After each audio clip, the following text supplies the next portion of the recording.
இந்தோனேஷியாவில் 1500 மீட்டர் உயர எரிமலை வெடித்து சிதறி அனைவரையும் கதிகலங்க வைத்துள்ளது.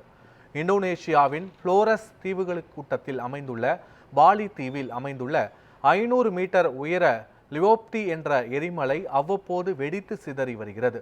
உள்ளூர் மக்களால் லகி லகி என்று அழைக்கப்படும் இந்த அதிபயங்கர எரிமலை வெடித்து சிதறி அனைவரையும் கலங்க செய்துள்ளது.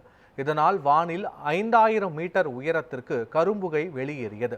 மேலும் 10,000 மீட்டர் உயரத்திற்கு புகை மண்டலம் மேலெழும்பி வானில் கலந்தது. இதன் காரணமாக இந்தியா, சீனா, ஆஸ்திரேலியா, நியூசிலாந்து உள்ளிட்ட நாடுகளுக்கு இயக்கப்பட இருந்த 20க்கும் மேற்பட்ட விமானங்கள் ரத்து செய்யப்பட்டன. முன்னெச்சரிக்கை நடவடிக்கையாக எரிமலையை சுற்றி வசித்து வந்த பொதுமக்கள், சுற்றுலா பயணிகள் வெளியேற்றப்பட்டதால் உயிரிழப்பு தவிர்க்கப்பட்டது.